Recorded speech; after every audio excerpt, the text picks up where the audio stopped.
I never thought my life would begin with a carefully tailored lie, wrapped in white silk and sealed with a wedding ring. The expensive wedding dress hung in front of me like a smiling trap. My mother stood behind me, her hands gripping my wrists with the decisiveness of someone far too used to controlling everything. Her voice was ice cold. "Erica isn't coming, you have to take her place, there's no other choice, Mia." I was 24, a recent interior design graduate, and I never imagined I would enter adulthood under the name of my older sister. Erica. 3 years older, always the center of attention, of every expectation and every family plan, had vanished just 3 days before the wedding to a blind man she'd never really cared about. "If this wedding falls through, we lose everything," my mother continued, her gaze cutting into me like a sharpened blade. "You owe us that." Oh. That word had been my label in this family for as long as I could remember. Oh, because I was born second. Because I wasn't Erica, because I once refused to be Dad's unpaid assistant, and now I owed them this wedding my sister had fled from. Erica left no explanation, only a single message. "Mia, I can't live like this, I'm sorry." But I couldn't run. I was the one who stayed, who stepped in, who kept going. For the past 6 months I had been pretending to be Erica on every call with her fiancé. Elliot Warren, a successful blind entrepreneur who lost his sight in an accident 3 years ago but remained a powerhouse in the medical tech industry. A man I'd never met. Yet I knew his morning habits, the tone of his voice when he was tired, and even how he breathed when the silence stretched. It all started with a temporary favor. Erica didn't like speaking with blind people. "It throws me off," she told me. My mother just looked at me and said, "Your voice sounds like hers, just help your sister out." Day by day I was pulled deeper into the role. I learned to adjust my pitch, to laugh like Erica, to reread her emails so I could reply the way she would. I even wore her perfume. Elliot never suspected a thing. Each call became a quiet performance, and I was the only one who knew both parts. And today I stood before the mirror in the Gracefield Church dressing room, the place where the wedding would be live-streamed on Elliot's family company's social platform. My mother closed the door behind her. I heard the soft rustle of the pressed gown, the scent of luxury perfume clinging to every fold. She said nothing more, just clasped a diamond necklace around my neck, sealing the agreement. "All you have to do is walk down the aisle, sign the papers, be his wife for a few months. After that, disappear if you want," she said, like giving stage directions for a minor role. I said nothing. Not because I agreed, but because my throat had locked up. At the end of the aisle stood a man, Elliot Warren. Black tailored suit, steady posture. His eyes gently closed, face serene, as if listening to the heartbeat of a world I had never entered. I swallowed hard and walked toward him. Each step felt like falling into a bottomless void, where the only light was the fragile hope that, maybe, he would never truly see me, and I would never have to be seen.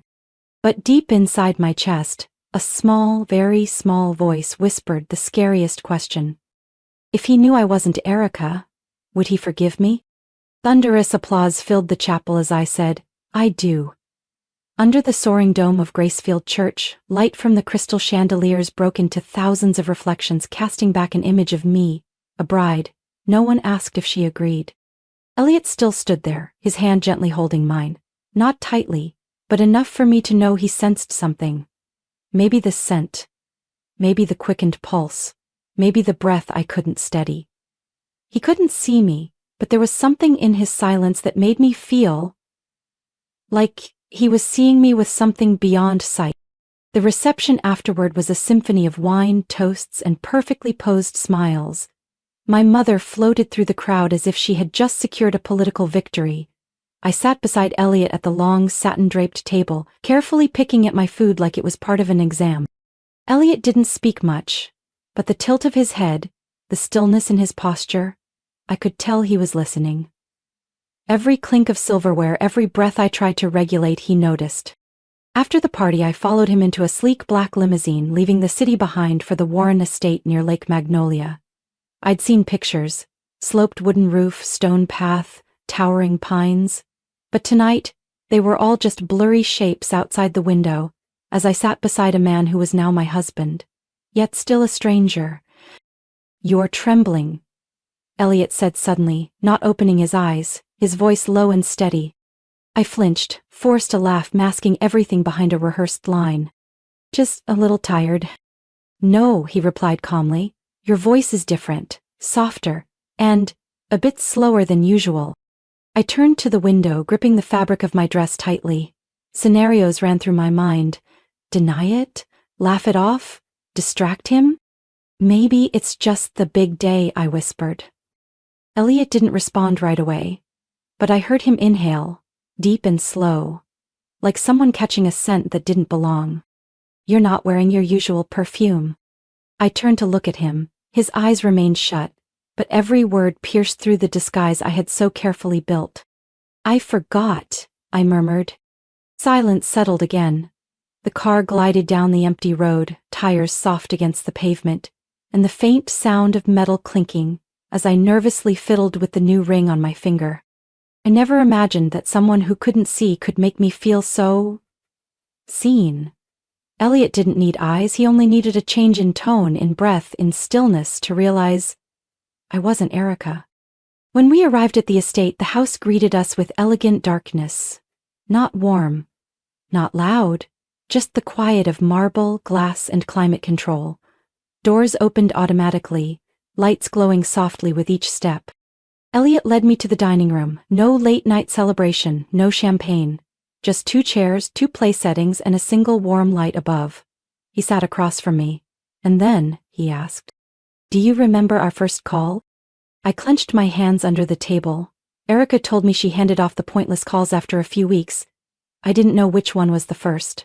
I couldn't answer. Elliot tilted his head slightly, his voice lower. "I talked about the lake house in Vermont. You said you'd want to open a flower shop there, right?"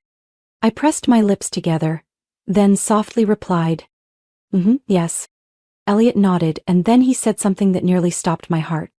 "Erica never liked flowers?" I froze. I wanted to stand, run, but instead of continuing, he set down his spoon and leaned slightly forward. "Is there something you want to tell me, Mia?" For the first time, he said my name. Not Erica, not darling. Mia. I bit my lip, trying to keep my tears from falling into the cold soup in front of me. And I knew the performance had begun to crack.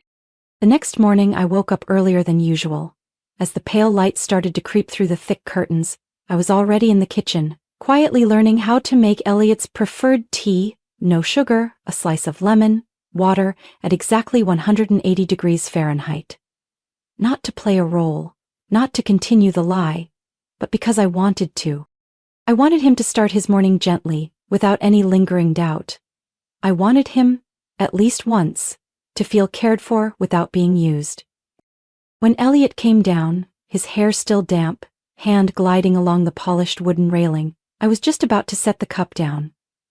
I placed it on the left this time instead of the right.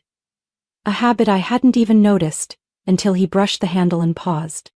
"You place the tea on the left," he said, as casually as if commenting on the weather.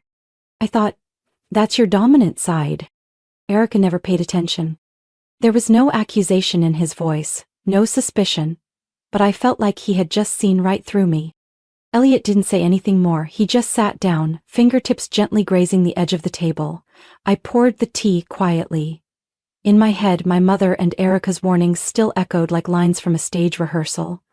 Don't let him find out. But I was starting to let the curtain fall. In the days that followed, I stopped calling the staff to clean his room. I wiped the tables myself, changed the sheets, rearranged the books in the library, a place no one had entered since the accident that took Elliot's sight. I touched every book, every old pen, and thought about the man he used to be. Not a millionaire, but someone who loved to read, who wrote in neat handwriting, who used to leave thank you notes on the first page of every novel he gave to others. That afternoon he stood in the doorway of the library, fingers trailing the edge of the desk. "Erica never came in here," he whispered. "I know," I said, still holding the bookshelf, "but I thought you might feel more at ease if it wasn't covered in dust." He said nothing, but his fingers tightened slightly around the back of the chair like he was holding on to something slipping from his grasp. The next day, I asked him to take a walk in the garden behind the estate. For the first time, he didn't bring his cane. He walked slowly, my hand gently holding his wrist. not just to guide him, but so he could feel the rhythm of my steps. I told him about the blooming lavender, the burnt orange leaves of late-season maples. Elliot stayed quiet. But when I described the deep red dahlias in the garden corner, he suddenly asked, "Why don't you talk about tulips anymore?" I froze. Tulips were Erica's favorite, not mine. I forced a smile, though all I wanted was to run away from myself. Today, I thought other flowers deserved to be mentioned more. Elliot smiled, a faint one, barely there. But it was the first since the wedding. That night I read to him in the living room. Not Shakespeare, not the books Erica used to choose. I picked a gentle short story about a girl who got lost but found herself only after she stopped pretending to be someone else. When I stopped reading, Elliot spoke. "Your voice is different." I didn't answer. "It's warmer, and the way you touch me is different, softer, not like someone playing a part." I set the book down, hands clutching the fabric of my nightgown. Elliot turned his head toward me. "If you're someone else, then I think I might like that person more." My heart tightened, not out of fear of being discovered, but because I had never hoped someone would truly choose me, when I was just myself. Before I could respond, he added, like a quiet truth passed between two people still unsure how to name what they feel, "I don't need eyes to know what's real." I didn't sleep that night. I sat by the window, watching the garden lights reflect on the lake's surface. I had entered this marriage playing a role, but every touch, every breath I gave him now, wasn't acting anymore. I was dusting the empty picture frames in the library, the place Elliot once said no one had stepped into since he lost his sight, when a loud, impatient knock shattered the quiet. The door swung open before I could say a word. My mother walked in first, beige dress tailored to perfection, a glittering handbag hanging from her elbow like a carefully chosen weapon. Erica followed, golden curls curled to perfection, heels clicking confidently on the hardwood floor, like this house had always belonged to her. "We need to talk," my mother said, eyes scanning the room as if measuring how far I had interfered. I set the cloth down and turned to face them. I thought everything was already clear. Erica laughed, the sarcasm unhidden. "Clear? Mia, do you think you're living in some kind of romance novel? Your role was to fill in, not to take over." I said nothing. Not because I didn't know what to say, but because I already knew the script they were about to deliver. It was the same one I'd heard all my life. My mother stepped closer, standing right beside me, her voice low and sharp like a blade. "Do you even know he's about to open company shares to the State Medical Alliance? You think strolling with him in the garden and reading him stories is enough to keep your place?" Erica crossed her arms, circling the library like she was surveying damage. "You've gone too far. The staff has started calling you Mrs. Warren." "Because on paper, I am the one who signed the marriage license," I replied, eyes locked on hers. She laughed like I had just told her a fairy tale. "Legal doesn't mean legitimate. He's mine. You know that." I clenched my fists. My heart was pounding. Not out of fear, but anger. Not for me, but for Elliot. "Erica," I said, my voice low and steady, "he's not a prize to be wrapped up and handed over for the family's benefit." My mother frowned. "What are you talking about?" "I'm saying, for the first time someone saw me. Not through a name, not through pity, but with real attention. He deserves someone who loves him for who he is, not for contracts, shares, or press conferences." Erica stepped in closer, her face just inches from mine. "Do you love him?" I didn't flinch. "I don't know what to call this feeling, but I know, even if one day he sees me and chooses to leave, I'll still be grateful that I got to love him sincerely." The silence thickened like the air had turned solid. My mother shattered the silence with a voice as sharp as scissors. "Don't fool yourself, Mia, you weren't born to be at the center. What you're best at is staying on the sidelines and accepting it." I turned away, gripping one of Elliot's old books on the table. The leather cover was worn, the corner slightly bent. He had written a note on the first page. "Every road has a turn. What matters is, who's holding your hand when it does." I turned back around, my gaze no longer uncertain. "You may think I'm weak. Erica may think I'm living in a fantasy, but at least I've been real. You ran away from a good man, and now you're back because you realize you lost the most valuable thing." I paused, then added, You didn't come back for him, you came back for the title. Erica glared at me, but in that moment I saw something hollow in her eyes, as if she too realized she had lost something she couldn't ever get back. The door suddenly opened.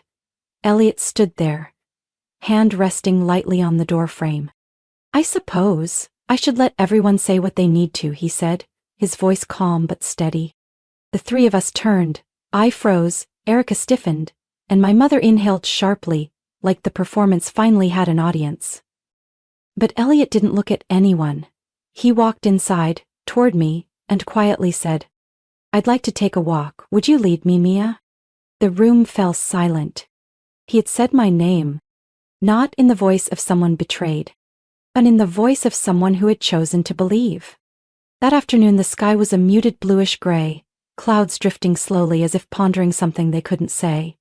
I guided Elliot along the path around the lake, where fallen leaves blanketed the ground and the scent of pine drifted in the early breeze. His hand rested gently on my arm, needing little direction, as if he had already grown familiar with every heartbeat guiding his steps.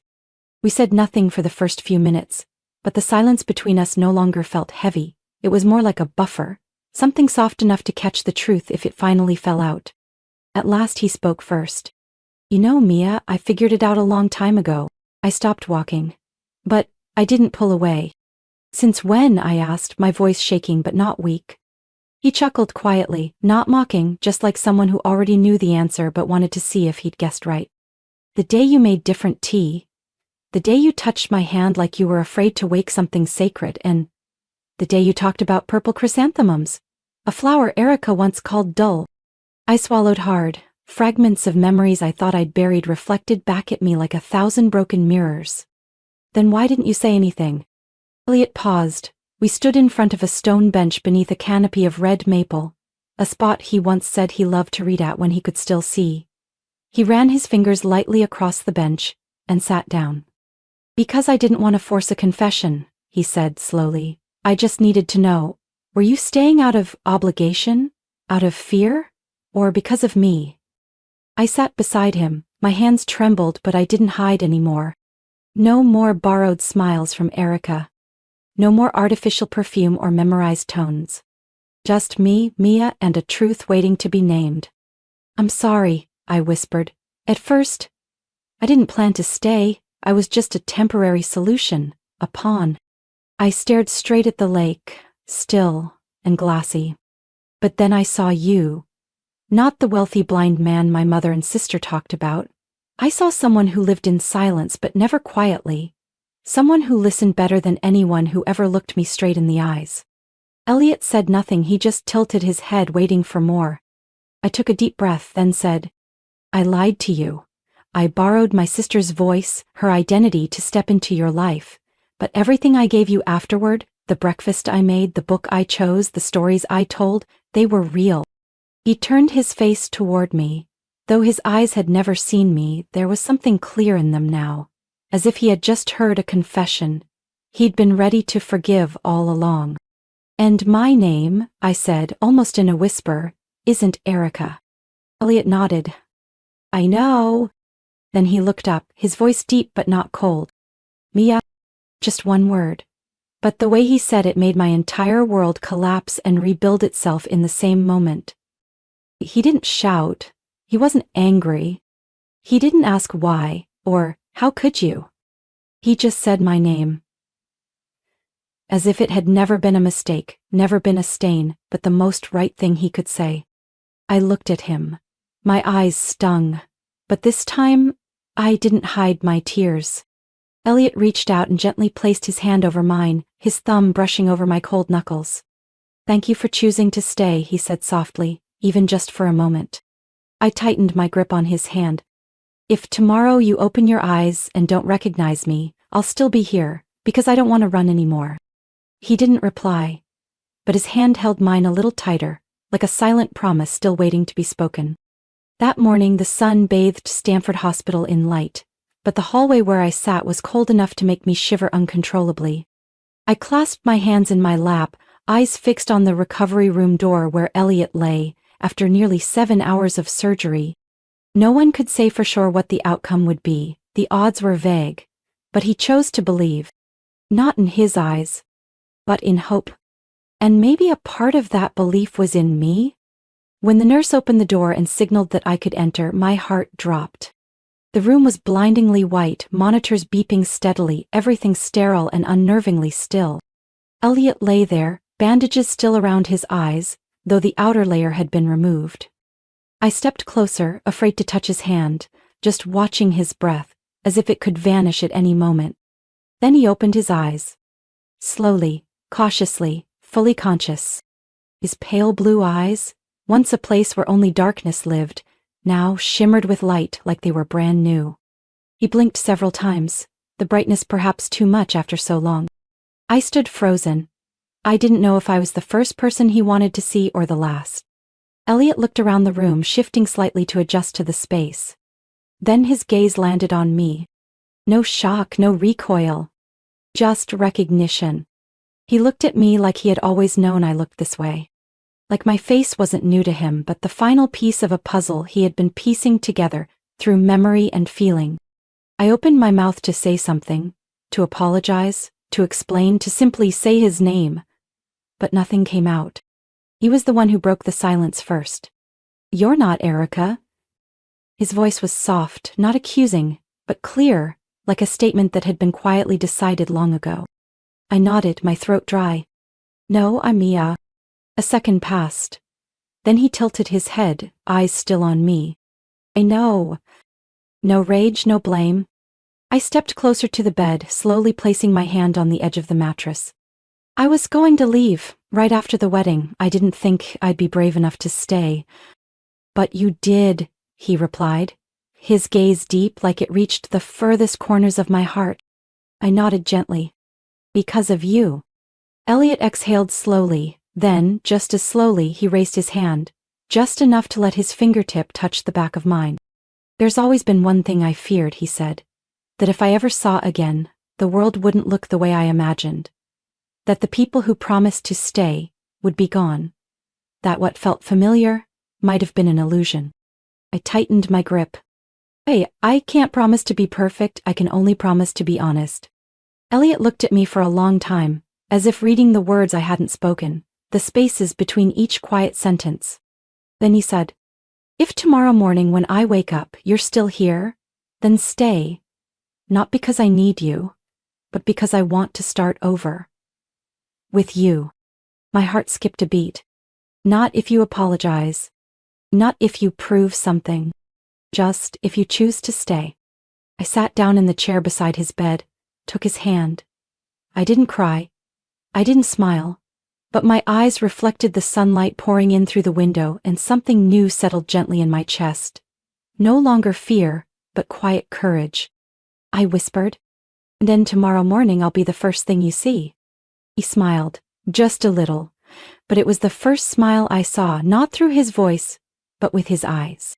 1 year later, on a misty April morning, I opened the door to our cabin near the edge of the pine forest on the outskirts of Ashland, Oregon. No bright lights, no grand wedding, no more pretending, just me, Mia, living a life without disguise. Our home sat beside a small lake, surrounded by red maples and tall pines, where forest birds came to sing every morning. But what made the place special wasn't the scenery. It was the people. We called it Horizon Center, a space for those newly blind. Elliot chose the name. He said, "Even if we can't see the horizon clearly, everyone deserves to move toward their own light." I was in charge of orientation sessions, helping students navigate using spatial awareness, sound, and memory. Each day, I taught them how to walk the trails by sensing wind shifts, footstep echoes, and vibrations in the earth beneath their feet. Some came in trembling, eyes still adjusting to the dark, but after just a few weeks they could make it to the lakeshore on their own. As for Elliot, he was something no curriculum could define. After the successful surgery, he didn't return to high-end conferences or corporate boardrooms. He chose to teach music here, every Tuesday and Friday morning. His class had no chalkboards or lesson plans, just a piano at the center of the room, a few wooden chairs around it, and the sound of students laughing as Elliot led them into music through stories and play. I often stood outside the window, watching him place his hands on the keys like he was retelling a gentle memory. Some days he wouldn't teach at all. he'd just talk with the students about how sound had changed the way they experienced life, and somehow, that meant more than any note.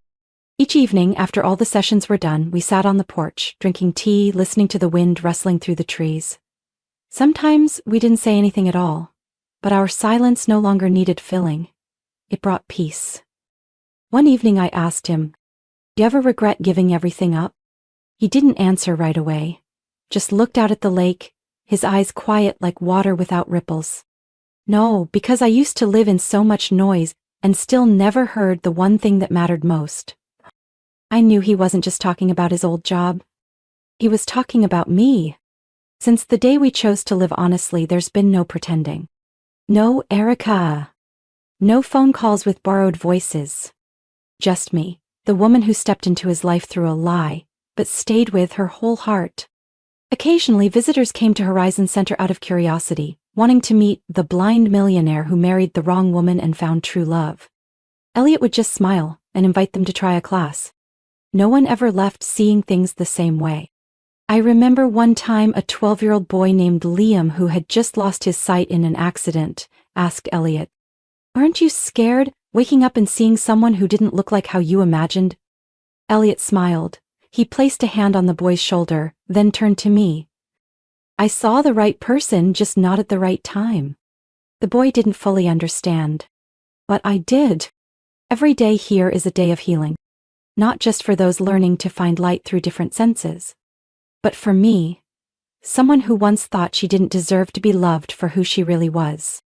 And if someone asked me what the greatest light I've ever found is, I would say, it's not the light from outside. It's the man who chose to believe in me, even before he'd ever seen me. Oh yeah, the man who still places my teacup on the left side each morning. One early autumn morning, when mist still hovered over the lake, I heard the piano from the classroom. It was the unnamed melody Elliot played on special days. Not too sad, not quite joyful, but like a story waiting to be heard till the end. I stood outside the door, not stepping in right away. In that moment, I saw him not as a man who had once lost his sight, not as a millionaire who left behind fame, but as someone living fully, in every beat, every note. He knew I was there. When the music stopped, he turned toward me and smiled gently. "I'm writing the final part." I stepped in, sat beside him, my hand resting on the keys, not playing, just feeling the silent connection. "For the song?" I asked softly. Elliot nodded. "For everything. For the life before, for the new beginning, and for you." I looked down at my hands. The ones that used to shake from fear of being found out, of not being loved for who I truly was. Now they no longer trembled. They had learned to hold on, not by force, but by choice. We kept writing that melody together. Not with ink and paper, but by how we lived. Every class we taught. Every step we helped someone take past fear. Every evening on the porch, just listening to each other breathe. Sometimes I still think of Erica. She left again, this time for herself. And I don't blame her anymore. We all have our paths. Maybe she's finding her way back to herself too. As for me, I don't need to be extraordinary. I don't need to become someone else to be loved. All I needed was one person. Someone like Elliot, to see me without ever opening his eyes. To choose me even knowing I had once been a lie. And to love me like it was the only truth in a world full of doubt. And that's how we live? Not perfectly, but truly. By the lake, beneath that simple wooden roof, we've built a love that doesn't need to shout, but strong enough to silence every voice that once made me doubt my worth. Mia and Elliot's story isn't just about love overcoming deception. It's proof of how honesty heals. In a world where appearances often fool the heart, they chose to believe in what can't be seen. Forgiveness. The courage to be real. The desire to be loved for exactly who you are. That's how they created a new life. Simple yet profound. Because sometimes the truest light doesn't come through the eyes, but from a heart that knows when it's found the right person. What do you think about Mia's choice and Erica's ending? Can love truly heal all wounds? Share your thoughts in the comments, and don't forget to follow the channel for more moving family stories.